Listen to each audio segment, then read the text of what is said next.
Did Anthony Morcilla intend for Amanda to die? Of course not. But did he leave her in his truck on that very hot day of April 3rd, 2013, that resulted in her death? Yes. And as Chief Prosecutor Basil O'Malley addressed the jury this morning, he reminded them that no one is above the law. Even good guys like defendant Anthony Morcilla, a Superior Court probation officer for over 20 years. They might do an excellent job at work and taking care of the 150 juveniles, but he failed Amanda. Morcilla is charged with negligent murder, leaving a child in a motor vehicle, and child abuse for the death of his youngest child, Amanda.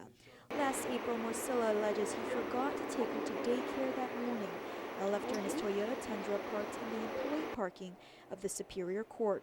After 7 hours in the truck, he discovered her dead. According to medical examiner Dr. Aurelia Spinola, who testified earlier in the trial, the toddler's death was a result of suffocation and burns to almost 50% of her body. Today, O'Malley suggests there is more to the story than what Morcilla told the cops during interrogations. Why did he leave the windows down? My argument to you, ladies and gentlemen of the jury, is because he intentionally left Amanda in the truck.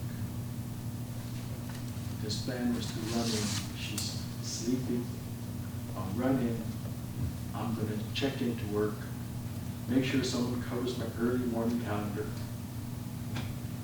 and then I'm going to drop her at the daycare.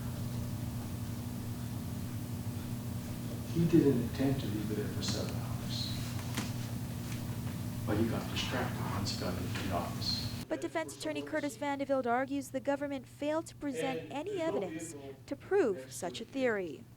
You have no proof, as Mr. O'Malley said, that is direct on that issue from any of the witnesses that Mr. Morcilla rolled those windows down. No one said, he came in and said, hey, I'm running late, I can't make my court hearings, can somebody cover, I need to go drop my daughter. They just simply want you to adopt those facts out of thin air with no proof. Rather, Vandeveld argues that what happened on the morning of April 3rd was as simple as the defendant forgetting. What Vandeveld says may be used as a defense according to law. Interrogation, he said, how can I forget my baby? I love her. Before jurors were dismissed from court to deliberate, the prosecution made one last request. Yes, you must base your decision based on the evidence, but at the same time, you're allowed to use your common sense, your life experiences. If convicted on all 3 charges, Morcilla faces a maximum sentence of 9 years behind bars. Reporting for Guam's News Network, I'm Crystal Paco.